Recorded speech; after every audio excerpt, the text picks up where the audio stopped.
Salam dəyərli abituriyentlər, hər vaxtınız xeyirli olsun. Mən Elnur müəllim. Bu gün sizlərə Gün var əsərə bərabər demək əsərindən ixtisar verilmiş parçanı təqdim edirəm. Çəngiz Aytmatovun əsəridir, gözəl bir əsərdir. Sona qədər izləməyi unutmursunuz. Həmçinin YouTube kanalımıza abunə olmayanlar abunə olursunuz. Mütləq bəyənirsiniz, eyni zamanda rəy yazmaqda əsirgəmirsiniz. Həmçinin məlumat üçün deyim ki, bizim tam ödənişsiz WhatsApp qrupumuzdan faydalanmaq üçün 051 785 15 25. Baxın yoldaşlar, bu nömrəni WhatsApp-na yazaraq sizin bizim tam ödənişli qrupumuzdan faydalana bilərsiniz. Keçən il isə əsərimizin təhlilinə. Gün var əsərə bərabər romanından bir hissə. Baxaq, birinci hissəyə baxırıq. Deyir, bu yerlərdə qatarlar şərqdən qərbə, qərbdən şərqə gedir. Yəni bu yerlərdə qatarlar hər iki istiqamətdə hərəkət edirdi. Gecə yarı 2000 isə yol dəyişən növbətçini köşkünə tərəf tələsir. Demək, hər hansı bir obraz demək, yol dəyişən növbətçi köşkünə tərəf tələsir. Yedigey o saat hiss etdi ki, gələn arvadıdır. Demək, yoldaşlar, yol dəyişən növbətçisi kim idi? Yedigey idi. Ona tərəf tələsən ki, Yedigeyin arvadı idi. Yəni həyat yoldaşı idi. Bu gəliş elə belə gəliş deyildi. Onun bu gəlimə nəsə çox vacib bir məsələ var. Demək, yol dəyişən növbətçi Yedigey idi. Ona tərəf gecə həyəcanla hərəkət edilsə, Yedigeyin həyat yoldaşıdır. Və bu gəliş həmin gəlişdən deyildi. Yəni vacib bir nəsə var. Gəlişdən belə hiss etdi. Doğrudan məlum oldu ki, gümanı düz imiş. Lakin iş üstə olduğuna görə yerindən tərpənə bilməz. Çünki iş üstündə idi, yol dəyişən növbətçi idi. Sonuncu vaqon da gəlib keçəndən yolda hər şeyin qaydasında olduğuna bələdcə işarə verəndən sonra tələsi arvadın tərəf döndü. Xeyr ola, qadın həyəcanla ona baxıb dodaqlarını tərpətdi, nəsə pıçıldadı. Nə olub? Qazanqap ölüb. Demək, Yedigeyin həyat yoldaşı gəlib Yedigeyə məlumat verir ki, Qazanqap ölüb. Nə vaxt? Elə indi baş çəkməyə getmişdim. Dedim, görüm necədir? Bəlkə bir şey zad lazımdır. İçəri girdim, gördüm, işığı yanır. Uzanım yerində, amma saqqalı belə bir təhər dik durub. Yaxınlaşıb gördüm ki, soruşdum ki, Qazı Əkə, bəlkə sizi isti çay gətirib. Gördüm ki, səsi tutuldu. Artıq bu qadının səsi tutuldu, yəni ardını deyə bilmir. Qəhər onu boğdu. Qapaqları nazilib, qızarmış gözləri doldu. İçini çəkib yavaşdan ağlamaya başladı. Sən bir adamın axırına bax, indi qadın deyir. Necə insan idi? Ölüb getdi. Yanında gözünü qapamağa bir adamı da olmadı. Bunu təbii ki, demək, Yedigeyin yoldaşı deyir ki, yaxınlaşıb dedim ki, Qazı Əkə, bəlkə bir isti çay gətirim. Gördüm ki, ardını deyə bilmir və sonra deyir ki, sən bir adamın axırına bax, necə insan idi, çox gözəl insan idi, amma ölənə yaxın gözlərini qapamaq bir insanda yox idi. Yəni bu məlumatlar Yedigeyin həyat yoldaşı Yedigeyə məlumat verir. Hönkürdü, ağladı. Axı kim ağlına gələ bilərdi? Elə beləcə kimsəsiz öldü. Cəbhədən qayıdandan son bəri Yedigey Boranlı razyezdində xidmət edir. Demək, Yedigey haqqında burada məlumat verir ki, cəbhədən qayıdandan sonra Yedigey Boranlı razyezdində xidmət edirdi. İndi nə elək? Deyə arvadı sükutu pozdu. Yedigey başını qaldırıb arvadına baxdı və acı-acı qımışdı. Nə eləyəcək? Ölü düşəndə nə eləyirlər? Dəfin eləməliyik. O qərara gəlmiş aldam kimi ayağa durdu. Arvad, sən qayıt geri, amma indi mənə qulaq as. Demək, arvadına deyir ki, nə eləməliyik? Təbii ki, dəfin eləməliyik, amma sən qayıt geri, amma mənə qulaq as. Qulağım səndədir, arvadı deyir. Osmanı oyat. Baxma ki, razyezdin rəisi. Demək, Osman kimi yoldaşlar Yedigey razyezdə işləyir. Eyni zamanda Osman da razyezdin rəisidir. Dəxli yoxdur. Ölüm qabağında hamı bərabərdir. Ona de ki, Qazanqap ölüb. Kişi 44 il burada can sürüb. Demək, Yedigey də burada işləyir. Eyni zamanda Qazanqap da 40 il razyezdində, yəni o dəmir yol idarəsində işləyib. Eyni zamanda Osman da onu rəis deyir. Osman oyatdı ki, məhz Qazanqap ölüb. Bəs uşaqları? Axı əvvəlcə uşaqlara xəbər vermək lazımdır. Ataları ölüb. Yəni Qazanqapın övladına xəbər vermək lazımdır ki, sənin atan ölüb. Yedigey başını yellədi. Mən də bilirəm ki, uşaqlarısı olmaz. Amma ixtiyar məndə olsaydı, heç yaxına da buraxmazdım. Yedigey deyir ki, ixtiyar məndə olsaydı, uşaqlarını heç yaxına da buraxmazdım. Oğlu görəsən şəhərdən özünü çatdıra bilər. İstəsə çatdırar. Sırağa gün stansiya olanda özüm telegram vurmuşam. Yazmışam ki, atan ölüm ayağındadır. Daha bundan artıq nə yazmalıydım? Yəni, yoldaşı deyir ki, Yedigey deyir ki, görəsən uşaqlı özünü çatdırar. Yedigey deyir ki, ötən dəfə stansiyanın telegramı vurmuşam. Demişəm, atan ölüm ayağındadır. Daha bunun artıq nə yazmalıydım ki? Gəlməli gələcək, amma adını kişi qoysa da qonaq kimi dayanıb baxacaq. Sən ləngimə, get necə demişəm, elə də elə. Yəni, get Osmanı oyat.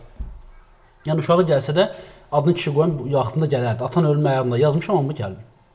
Ukubala yolu alıb getdi. Demək biz burada Yedigeyin yoldaşının adının Ukubala olduğunu görürük. Yedigeyin yoldaşının yoldaşı Ukubala idi. Ukubala yola alıb getdi. Sonra tərəddüdlə ayaq saxladı. Təzədən yola düzələndə Yedigey özü onu səslədi.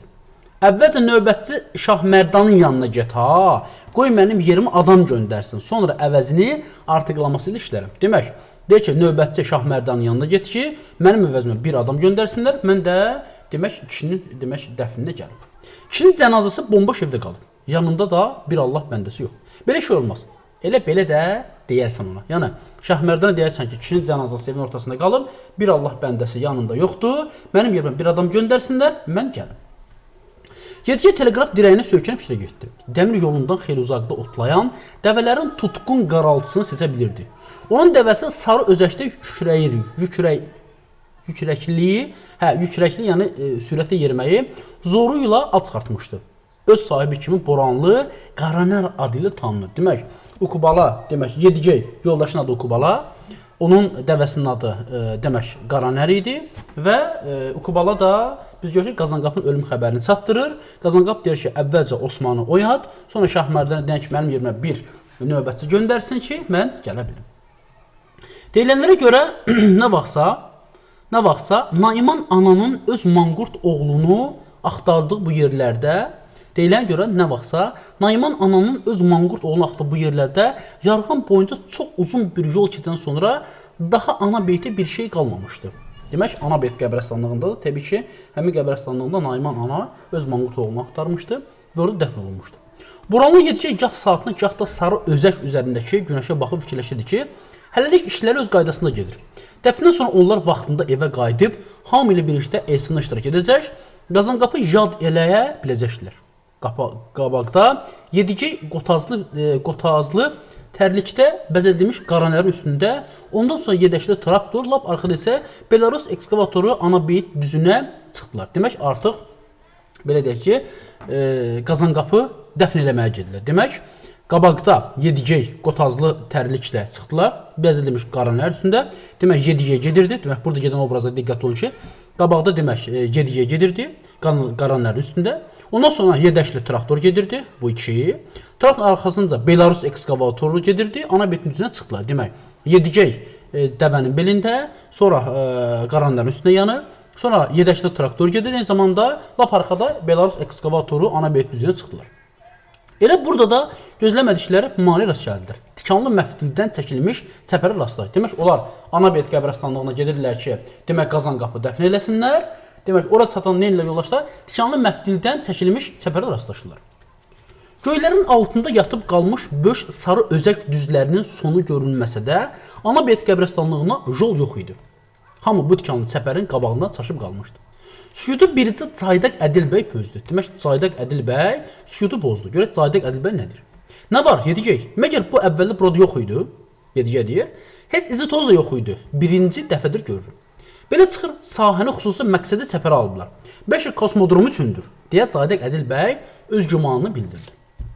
Belə görünür, kimin ağlına nə gəlir? Onu da eləyər, lənət şeytan, deyə Yedigey deyindi. Yerə də sustular. Caydaq Ədil bəy fikirləşib bir çıxış yolu axtarırdı. Yaxşı, indi necə olsun, Yedigey? Məsləhətin nədir? Qəbirstanlığa başqa bir yol iz yoxdur. Olsun gərək, niyə də olmasın? Buradan sağa 5 kilometrlik yolu var, deyə Yedigey ətrafa nəzər salaraq cavab verdi. Təzədən yola düzəldilər, düz şlaqbam üstünə çıxdılar. Şlaqbam da yolu kəsən, demək xəttin üstünə çıxdılar.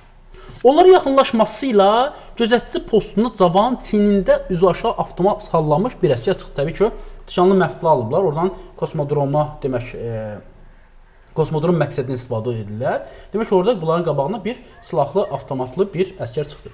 Salam, deyə əlini gicgahına aparıb rəsmi təzim etdi. Yəni, əsgər salamı verdi. Hələ də uşaqlı yağan, açıq mavi gözlərilə Yedigeyə baxıb soruşdu. Kimsiniz? Hara gedirsiniz? Biz buralıyıq, saldat, deyə Yedigey onun uşaq ciddiyyətinə baxıb gülümsündü. Ölü aparırıq. Qocalarımızdan biri rəhmətə gedib, bizim qəbirstanlıqda bastırmaq istəyirik. Buraxılış vərəqəniz yoxdursa, olmaz. Bu sahə nəzarət altında, deyə əsgər məsələnin nə yerdə olduğunu başa saldı. Bunu başa düşürəm. Axı biz qəbirstanlığa gedirik, lap yaxındadır.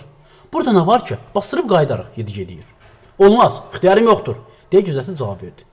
Elə bu vaxt Sabitcan yersiz olaraq, Sabitcan yoldaşlar demək Qazanqapın oğludur. Sabitcan yersiz olaraq işgüzar bir görkəm irəli soxuldu. Nə var, nə olub? Mən vilayət həmkarlar şurasındanam deyə özü nişan verdi. Niyə durmuşuq? Ona görə ki, olmaz. Demək, Sabitcan bunun, demək, Qazanqapının o fərsiz övladıdır, Sabitcandır. Deyir ki, mən vilayət həmkarlar şurasındanam deyə özünü nişan verdi. Niyə durmuşuq? Ona görə ki, olmaz. Axı, ağzımda deyirəm ki, yoldaş gözətçi, həmkarlar şurasındanam gəlmişəm. Hardan gəldiniz, mənə də qətiyyən dəxli yoxdur. Necə yəni yoxdur, deyə Sabitcan çaşıb qaldı. Yoxdur vəssalam, burada qorunan sahədir. Daha burada nə söz ola bilər? Sabitcan səbləşdi. Mən elə əvvəldən bilirdim, deyə Yedigeyə təyinə vurdu. Bilirdim ki, bu işin axırı puçdur. Xeyr, nə danışırsan? Gərək anabeyt ola, anabeyt. Bu da sənin üçün anabeyt. O təhqir olmuş halda hisslə tüpürüb uzaqlaşdı. Demək, burada yoldaşlar, Sabitcan əsəbləşmə səbəbi o idi ki, Sabitcan deyirdi ki, atam ölüb, harda gəldi dəfn eləyək. Yedige isə deyirdi ki, gərək ölünü qəbərstanlıqda adət üzrə dəfn eləyəsin. Yəni, bu da bir kökə bağlılıq əlamətidir. Amma Sabitcan burada öz kökündən uzaqlaşmış, yəni yaşayan bir manqurt idi də, belə deyək. Və o deyir ki, dəxli yoxdur, harda gəldi ölünü bastıra bilərsin.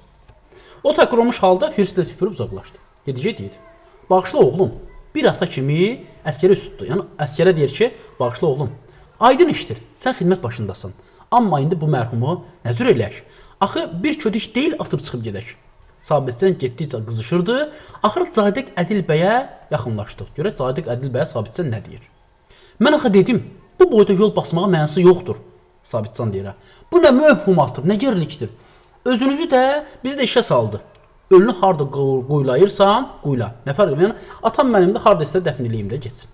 Xeyr, ölsən də partlasan da gərək ana beyt ola. Sən də bu yandan ona qoşuldun, çıx get, sənsi dəfn eləyərik. Hə, indi elə gör necə eləyəcəksən. Yəni, Sabitcan Cadiq Ədil bəy deyir ki, sən də qoşuldun Yedigeyə, dedin ki, gərək ana beyt ola. Bu da ana beyt. İçəridə buraxılmır. Cadiq Ədil bəy cavab verməyib uzaqlaşdı. Mənə bax, dostum. İndi Cadiq Ədil bəy gəlib o əsgərə deyir. Mənə bax, dostum. Deyə o şlaqbaumı yaxınlaşaraq gözətçi müraciət etdi. Mən də xidmət olmuşam. Yəni, mən də əsgər olmuşam. Bəzi qayda qanunlar mənim də başıma çıxır. Burada telefon var. Əlbəttə var. Onda sən belə elə. Keşiş rəisinə zəng. Bunu Cadiq Ədil bəy deyir ki, keşiş rəisə zəng ver, bəlkə ondan icazə alsın, buraxar. Keşiş rəisinə zəng ver. Ona xəbər ver ki, yerli cəmaət gəlib Anabeyt qəbirstanlığına getmək üçün icazə istər. Qapı açıq olduğu üçün Yedige hər şey eşidirdi. Yoldaş leytenant, indi əskər öz zabiti ilə danışır. Yoldaş leytenant, deyə gözətçi həyəcan zil səslə danışırdı. Nəhayət məlumat verdi. Dedi ki, yerli adamlar gəlib. Ölülərin buradakı qəbirstanı dəfn etmək istəyirlər. Nə olsun? Yedige əyildi. Leytenant desə ki, burax, vəssalam, iş düzələcək. Halal olsun Ədil bəyə. Ağlı başında olan oğlandır. Amma nədənsə gözətçinin söhbəti uzanırdı. İndi o təkcə suallara cavab verirdi. Hə, neçə nəfər? 6 adamdır. Mərhumla 7. Demək burada 6 adam yoldaşlar kimləri? Bir demək sayım. Birinci yoldaşlar, demək birinci Yedige idi, bir Yedige. İkinci demək burada kim idi? İkinci Sabitcan idi. Üçüncü Cadiq Ədil bəy idi. Diqqətli olacaq. Sonra dördüncü burada olan kimdir? Dördüncü demək ekskavatorçudur. Bax, ekskavatorçudur. Sonra beşinci, sonra orada traktorçu var. Altıncı bunun demək Qazanqapın demək kürəkəni var. Əyyaş kürəkən gedir. Adı məlum deyir. Əyyaş kürəkən gedir. 6-dur. Və 7-ci də təbii ki, bu ölən demək mərhum Qazanqap. Yedige, Sabitcan, Cadiq Ədil bəy, ekskavatorçu, traktorçu, əyyaş kürəkən və 7-ci də təbii ki, o dediyi kimi mərhumla 7. Bir qoca rəhmətə gedib. Bəs mən nə deyim? Deməli, olmaz. İcazə yoxdur. Oldu başladı.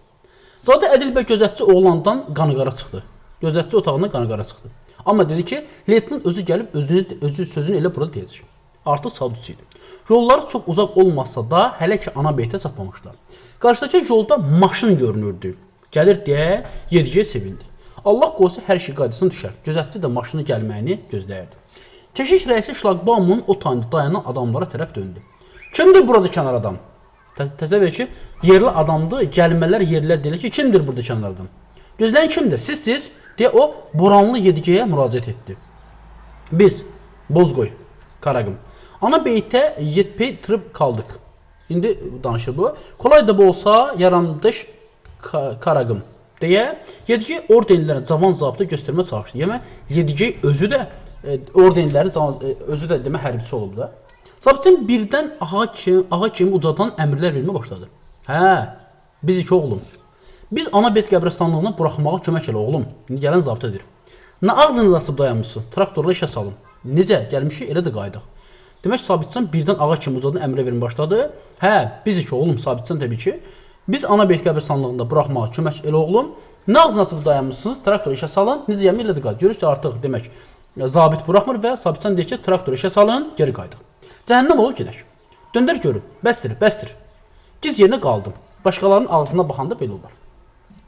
Bu leytenant Tanskbayova heç bir təsir göstərmədi. Demək, Tanskbayov gələn zabitdir. Yoldaş kənar adam, mənimlə rus dilində danışın. Mən xidmət vəzi başındayım, deyə xəbərdar etdi.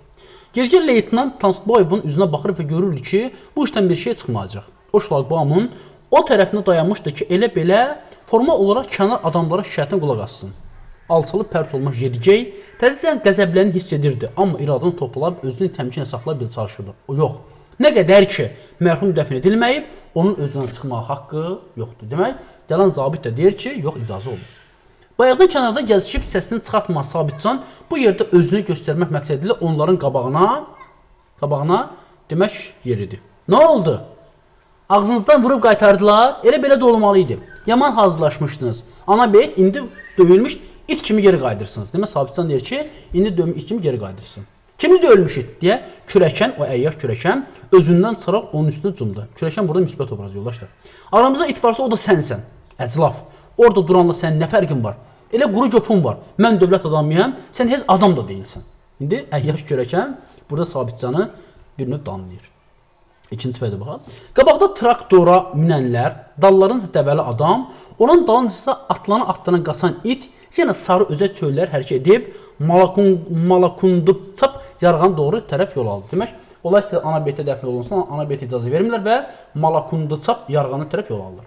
Yarğanın qədiyində çatanda traktor tormozlayıb dayandılar. Nə var, nə olub deyə Sabitcan kabinədən boylandı. Heç nə, motorları söndürün deyə Boranlı Yedigey əmr etdi. Burada dəfn eləyəcək, yəni Malakundupçap yarğanı dəfn eləyəcək. Bəs elə saldığını Sabitcan lap özündən çıxdı. Onsuz da əzilib əskəyə dönmüş qalustuğunu çəkib dartışdırdı. Özüm bastıracağam razyezdə. Aris ola bilməz, bəsdir. Qulaq as, Sabitcan. İndi Yedigey deyir ki, qulaq as, Sabitcan, ata sənindir. Bu bardım bahisi ola bilməz. Sən gəl bunun ayrı tərəfini fikirləş. Harada görünüb ki, bastırılmağa aparan ölü geri qaytarılsın. Hələ belə şey görünməyib. Bu biabırsızlıqdan heç birimiz qutara bilmərik. Dünyasında belə şey olmayıb. Cəhənnəmə ki görünməyib, Sabitcan razılaşmadı. Caydaq Ədil bəy də ekskavatorun kabinəsindən düşdü. Onu görüb əyyar kürəkən yedəkdən enib gəldi. Traktorçu Cumali, bax traktorçu Cumali, bax. Burada Caydaq Ədil bəy var. Eyni zamanda traktorçu Cumali var. De yaxınlaşdı ki, görəsən nə səbəbə dayanırlar. Gedilər, qulaq asın deyə Yedigey onları üz tutdu. İnsan adətlərini pozmayın, təbiətə qarşı çıxmayın. Hələ belə şey görünməyib ki, qəbirstanlıqdan ölü geri qayda. Bastırma aparılan gərək bastırılsın. Başqa yolu yoxdur. Baxın bu Malakundupçap yarğanda. Bu da bizim sarı özək torpağıdır. Nayman ana burada bu Malakundupçapda özünün məşhur ağzını deyib. Oğluna oxşayıb. Gəlin mən qoca Yedigey qulaq asın. Qoyun Qazanqapın məzarı burada olsun. Elə mənim də qəbrim burada olsun. Yəni Malakundupçap yarğanda demək Qazanqapı dəfn etmək yəni ki, eyni zamanda vəsiyyət edir ki, mən də öləndə məni də burada dəfn edərsiniz. Allahın rızası olsa özünüz gətirib burada bastırarsınız. Mən bunu sizdən xahiş eləyirəm. İndi isə heç gec deyil. Vaxt var. Baxın orada lap yarğanın qaşında mərhumu dəfn edərik. Hamı surdu. Bilirsiniz nə var? Siz özünüz biləsiniz deyə Cumali sükutu pozdu. Mən gedirəm qəbri qazmağa. Yəni traktorçudur, qəbri qazmağa getdi. Mənim vəzifəm budur ki, çala qazım özü dərin olsun. Hələ ki vaxt var. Qaranlıq düşəndən sonra kim bu işi görəcək, siz özünüz bilərsiniz. Ağ keçə bükülmüş Qazanqapı xərəyin içində qəbir çalasının qırağında uzatmışdılar. İlahi, indi doyurlar. Əcdadlarımızın yolu ilə gedib müqəddəs kitablardan öyrəndiyim dualarımı eşidirsənsə, mənim öz sözlərimi də eşit. Elə bilirəm bunlar bir-birinə mane olmazlar. Budur, biz kimsəsiz və uzaq bir yerdə Malakundupçap yarğanına qazdığımız qəbrin qabağına dayanmışıq. Qazanqapı özünün vəsiyyəti elədiyi, qəbrəstanı dəfn elə bilmədiyimiz üçün, demək, Qazanqap dəfn eləmişdi ki, məni ana beytdə bastır, amma ana beytə razı olmadı da. Dəfn elə bilmədiyimiz üçün məcbur olub bura gəlmişdi. Demək, suallar düşür ki, bəzən Qazanqapın vəsiyyət olduğu yer dəfn edir. Xeyr, elə bir şey yoxdur. Çünki Qazanqapın vəsiyyət etdiyi yer ana beytidir. Bunlar ana beytə dəfn ola bilmirlər. Göydəki Çalağan bizim Qazanqapla necə vidalaşdığımızı yuxarıdan seyr edir. Çalağan quşdu. Ey böyük Allah, varsansa keç günahımızdan. həqirin olan Qazanqapının dəfnini rəhmətlə qəbul et. Layiqdirsə, onun ruhunu əbədi rahatlıq ver. Bizdən nə asılıysa, hamısını yerinə yetirməyə çalışdıq. Qalanını sən özün işindir. Son dərəcə məyus kimi Naiman ananın dəfn edildiyi müqəddəs qəbristanlığımızda daha bizim üçün yol yoxdur. Yəni ana beytə yolu yoxdur. Buna görə də arzum budur ki, mənim də qəbrim Naiman ananın gəzdi bu yerdə, bunu təbii ki, yedicək deyir. Naiman ananın gəzdi bu yerdə Malakunsapda olsun. Elə olsun ki, mən də indi dəfn edəcəyimiz Qazanqapının qəbri ilə yanaşı olum. Bir də ölənlər ruhunu başqa canlılara keçməsi doğrudursa, ölənlərin ruhu başqa canlılar üçün doğrudursa, onda mən qarışqa niyə olum? İstərdim ki, ağquru çalağana çevrilim. Mən də göydə uçan, çalağan kimi sarı özən üstündə süzüb, Olcalıqdan doğma yerlə seyr edim. Seyr etdikcə də doymayıb. Vəssalam. İlahi, bizim bu işimizi rəvac ver. Amin deyə yedicə duasını tamamladı. Bir an susub, acı bir həsrətlə çalağana baxdı. Deyirdi, axı, mənim ruhum çalağana çevirsin. Çalağana baxdı, sonra yavaş-yavaş cavanlığa tərəf döndü. Allahla ünsə tam olmuşdur. İndi onun qarşısına bu qədər ləngimiş, dəfn mərasimini tamamlamaq üçün gələn həmin 5 adam dayanmışdı. Yəni, özü ilə bərabər 6. Onların hərəsə qəbə bir ovuz torpaq atıb, küləyin səmtindən qəbri torpaq dolunu başladılar.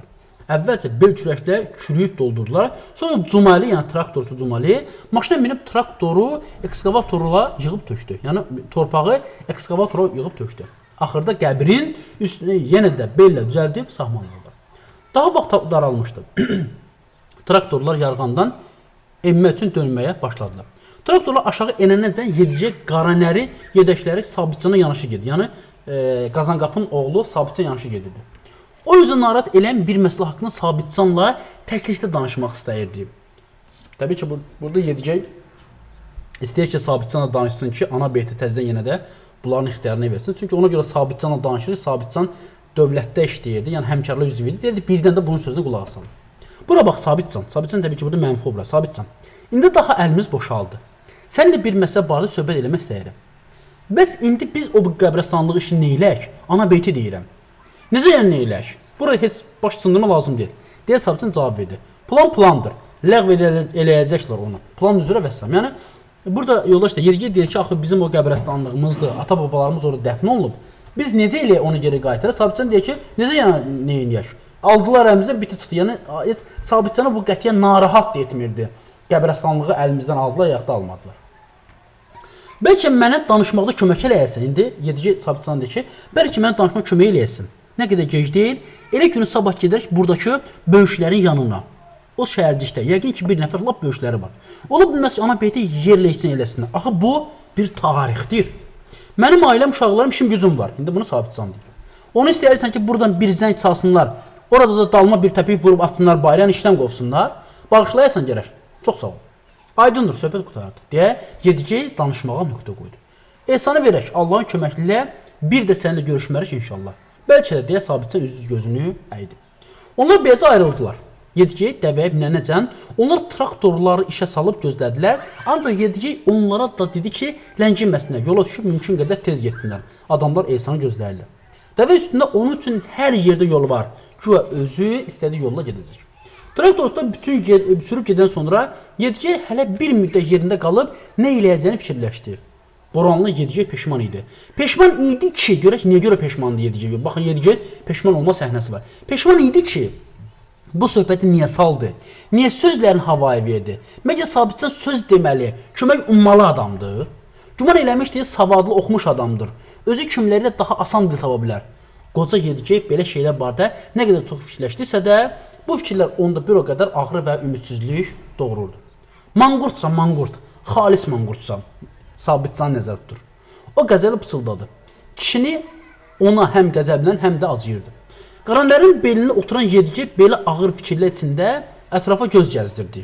Traktorlar çoxdan gözdən itib, səsləri kəsilmişdi. Boranlı yedicək vəziyyəti götür, qoy eləyib, belə qərar gəldi ki, təzədən zonanın girişindəki şlaqbanın yanına qayıtsın. Hər şeydən əvvəl o istədi ki, çalışıb keşiş xidmətçisini məcbur etsin, onu nəzarət altında da olsa böyük rəisin yanına aparsınlar. Ya da lazım gəlsə o rəisin özünü məcbur eləyib, Boranlı yedicəyə qulaq asmaq üçün şlaqban yanına gətirdirsin. Onda ürəyindəklərin hamısı deyərdi üzünə. Bu qərardan sonra ürəyi yerinə gələrdi. Təvəkkül Allaha, İtin ağası varsa, qurdun da Allahı var deyə özünü ürəş-dirəş verdi. Qaranını möhkəm mahmuzlayıb şlaqmanı tərəf yönəldi. Getsin, bir də xahiş etsin. Elə bu vaxt havaya nəsə atıldı. Getdikcə güclənən vulkan gürültüsündə boşluqda nəsə hərəkətə gəldi.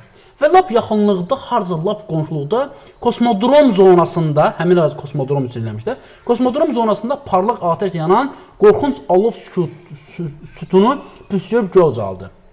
Yegəz qorxudan geri atıldı. Dəvə də bağırıb yerindən sıradı. İt qorxusundan yiyəsinin ayaqları altına düşdü. Demək, Yediginin həm burada iti vardı, həm də qaranlar deyilən dəvəsi vardı. Birincinin dalınca ikinci, onun da dalınca üçüncü raket göyə buraxdı. Demək, kosmodrom üçün göyə o raket buraxırdılar həmin ərazidə. Sonra biri daha biri.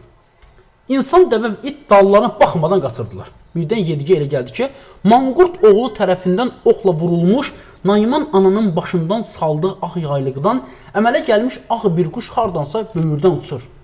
Ağ quş bu həşir qiyamət içində insanla yanaşı uçara deyirdi. Kimlərdənsən? Adın nədir? Adını yadına sal. Sənin adın Donenbaydır. Təbii ki, bu ananın sözləri manqurtda demişdi. Növbəti bir əsərdən tanış edəcəm sizə. Donenbaydır, Donenbay, Donenbay. Donenbaydır, Donenbay. Yenidən birləşən bu zülmət içində bu səs hələ çox eşidildi.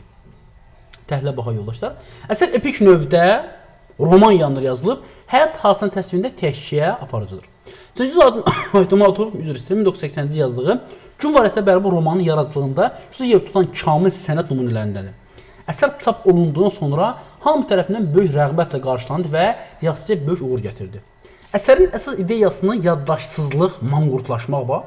Manqurtluq təhlükəsi Sabitcan kimi manqurt çünki öz milli kökündən, mənəviyyatına uzaqlaşmışdı. Ona qarşı mübarizənin zəruri təşkil edir. Əsərdə xeyirlə şərin mübarizəsi öz əksini tapıb, Nayman ananın dəfn olunduğu ana bet qəbrəstanlığı ilə bağlı baş verən yeni dövrün bəlasına çevrilən yaddaşın itirilməsi mərəzini manqurtluğun mahiyyətini üzə çıxarır. Dəmir yolun Boranlı adlı kiçik məntəqəsində 44 il işləmiş Qazanqapının ölümü və dəfni ilə bağlı baş verən hadisələr əsərdə fərqli problemlər meydan gəlməsinə şərait yaradır. Əsər əsasən qloballaşma dövrünün ağırlı bir hissəsi milli yaddaşın itirilməsi problemi durur. Adət-ənənələri, dəyərləri qoruyub saxlamaq, istəyənlərin arzusunu, yaddaşsızlıq mərəzinin qurbanları, manqurtluğu təmsil edənlər tərəfindən etiraz qarşılanır və bu ziddiyyət əsərdə ciddi konfliktin əsasında dayanır. Demək, adət-ənənələri, dəyərləri qoruyub saxlamaq, istəyənlərin arzusu, yaddaşsızlıq mərəzinin qurbanları, yəni o sabitcanlar, manqurtluğu təmsil edənlər tərəfindən etirazla qarşılanır, yəni adət-ənənəni qoruyub saxlamaq manqurtlaşmış insanlar tərəfindən etirazla qarşılanır. Bu ziddiyyət əsərdə ciddi konfliktin əsasında dayanır. Yazıcı manqurt oğlunun, yəni Sabitcanın, eyni zamanda digərinin, manqurt oğlunun öz anasını öldürməsi, manqurtun, biz birazdan ona da toxunacağıq. Əsər demək ki, manqurt oğlu öz anasını öldürməsi haqqında qədim əfsanə xatırlatılır. Nayman ana, manqurtun öz anasını öldürməsi. Lakin qədim əfsanənin süjeti başqa istiqamda davam etdirilir. Qazanqapının ölümünə münasibət, onun dəfni ilə bağlı hadisənin təsviri əsərdə keçsədə manqurtluğun məhv olmadığı göstərilir. Çünki məhz Qazanqapının oğlu Sabitcanla manqurt idi, çünki öz milli mənəviyyatına uzaqlaşmışdı. Dəfn mərasimi təsvirində türk xalqlarının mərhumla vidalaşma ayini özlükdə tapıb, lakin bu mərasimə də formal bir iş kimi başdan sovda yanaşanlara mövcudluğu ciddi mənə böhran gətirib çıxarır. Romanın baş qəhrəmanı dəmir yol fəhləsi Boranlı Yedigeydir. O müdrikdir, dərin düşüncəli, zəhmətkeş insandır. Əsərdə onun həyatının dramatik hadisələrin baş verdiyi bir gün təsvir olunur. Kiçik dəmir yol məntəqəsində vəfat etmiş dostu dəfn edilmək üçün qədim qəbirstanlığa gedir. Yedigey bu hər bir hadisəyə insanlıq və vicdan meyarları ilə yanaşmağa çalışır. Yazıcı bu obrazın timsalında sadə bir insanın mənəvi böyüklüyündən söz atmış, xalqın gələcəyinə, milli dəyərlərin, tarixi yaddaşın nəsildən nəsə ötürülərək yaşayacağına inamını ifadə etmişdir. Yedigey'in müharibə görmüş, onun zəngin həddi-hüdudu var. O keçdiyi ömür yolunda həmişə öz xalqının milli dəyərlərə sadiq qalmışdır. Yedigey sonunda Sabitcan ana bet barədə söhbət edir, amma peşman olur. Boranlı Yedigey peşman idi. Peşman idi ki, bu söhbəti niyə saldı? Niyə sözlərin havaya gəlib? Çünki Sabitcan öz milli mənəviyyatına uzaqlaşmışdı. Sabitcan olsa ana betinin heç bir fərqi yox idi. Ona görə peşman idi ki, Sabitcan olsa bu belə hadisələr başa düşmürsə, mən niyə onunla danışım? Bəlkə Sabitcan söz deməli kömək ummalı adam idi. Güman eləmişdi ki, savadlı oxumuş adamdır. Özü kimləri ilə daha asan dil tapa bilər. Müxtəlif vəziyyətlərdə qarşılaşdığı manqurtlar onun həyat mövqeyini, insanlığa inamını sarsıda bilməyib. Təhsili olmayan Yedigey Sabitcanın Tanıqsızbayevin milli mənlik şuurunda məhrum olmasına qəzəb və nifrətlə etirazını bildirir. O ənənələrin, mənəvi dəyərlərin, düzlüyün qorunub saxlanması üçün mübarizə aparır. Yediqey Sabitcanı manqurt adlandırır. Qazankapı vəziyyətinə uyğun dəfn etmirlər, edə bilmirlər. Qazankapının öldüyü Yediqey arvadı Ukubala xəbər verir. Dəfində mərhumla birlikdə 7 nəfər iştirak edir. Yediqey dəfində öz dəvəsi Qaranın əli ilə getmişdi. Cumali bəy qaranlıq düşmədən qəbri qazma başlar. Təbii ki, Cumali orada traktorçu idi. Ana Beyt qəbirstanlığında dəfn boş tutmadığından cənazəni Malakuntusapda bastırırlar. Yediqey də Malakuntusapda dəfn olunmasını vəsiyyət edir. Gözətçiyə rəisinə Tanskbayevə zəng etməyə Caydaq Ədilbəy təklif edir. Deyir ki, mən də xidmətdə olmuşam, bir rəisinə zəng vur, bəlkə o icazə verir. Hamı onun ağlına heyran qalır. Əsərin sonunda Naiman ananın yaylığının ağ quşa çevrilməsini təsvir etməkdə yazıcı bütün maneələrə çətinliklə baxmayaraq gələcək nikbin baxmağın vacib olması fikrini demək ifadə edir. Sabitcanın manqurtluğunun, yaddaşlığının bu gündə mövcudluğunu real lövhələrlə əks etdirən obrazdır. Sabitcan atasının ölüm xəbərini bicana yanaşır. Ana Beyt qəbirstanlığında yaranan çətinlik onun əsl simasını, manqurt, yaddaşsız olduğunu aşkara çıxarır, mənə pusluğunu göstərir. Sabitcan atası Qazankapa, digər insanlara yanaşması əfsanədəki manqurt oğlun Naiman anaya münasibətindən fərqlənmir. Çünki Sabitcan da manqurt idi öz atasına qarşı. Demək, Qazankapa qarşı manqurt, eyni zamanda Naiman ananın oğlu da anasına qarşı bir manqurtlaşmışdı. Sabitcan atasının sonuncu nəsihəti laqeyd yanaşır. Önəmsizdir. Çünki atası demişdir ki, məni ana beytə dəfn eləyin. Sabitcan deyir ki, nə fərqi var? Ölünü harda quyulayırsan, quyula da. Dəxil nədir ki? Sabitcan dar düşüncəli, ailədə yox, internatda böyüyüb. Sabitcanı ancaq dəfn mərasimi tez başa vurub şəhərdəki evinə, vəzifə başına nizama salmış həyatına qayıtmaq düşündürür. Keşiş rəis Leytenant Tanskbayev tarixi yaddaşda milli düşüncədən məhrum obrazdır. Bunun əsər boyu müxtəlif məqamlarda müşahidə edirik. Yediqey ilə doğma dilində qırğız dilində danışmaqdan qəsdən imtina etməsi, deyir mənimlə rus dilində danış, mən vəzifə başındayım. Vəzifə bəhanə gətirib rus dilində danışması, Ana Beyt qəbirstanlığının taleyini insanların bu qəbirstanlığa dəfn olunmaq arzusuna münasibəti. Bu yerin əsl sahiblərini Yediqey və onunla gələnlər yad adam, kənar adam adlandırması və s. görür ki, Tanskbayev məhz öz milli ruhundan kənardır. Nədən bilir ki, yoldaşlar? Deyir ki, mənimlə, demək bununla öz ana qırğız dilində danışmaq barədə, danışmaq istəyirəm, o deyir ki, mənimlə rus dilində danış, eyni zamanda buranın öz sahiblərinin Yediqey və ona gələnləri kənar adam adlandırır, eyni zamanda Ana Beytin taleyi onu maraqlandırmırdı. Əsərdə ədib bəşəriyyətdə öz tarixini, əcdadlarını, ana dilini, xalq adət ənənlərini unudanların yeni manqurtların yarandığından xəbərdar edir. Əsərdə həmçinin qədim manqurtlardan fərqli olaraq yeni müasir manqurtlar tarixi yaddaşından işgəncə altında deyil, könüllü olaraq imtina etdiklərini görmək olur. Demək, biz Naiman anada onun övladının işgəncə altında manqurt olduğunu bilirdiksə, amma indiki müasir manqurtlar Sabitcan kimi manqurtlar könüllü olaraq öz tarixindən, ailəsinə imtina edən manqurtlar yetişir. Əsərin mərkəzində milli yaddaşın itirilmə problemi durur. Yaddaşsızlığa, manqurtluğa qarşı mübarizə çağırış var. Belə dəyərli yoldaşlar, biz sizlə bərabər Gün var əsərə bərabər romanın bir hissəsini təhlilinə baxdıq. Növbət bir izahda görüşəcək. Diqqətinizə görə təşəkkür edirəm.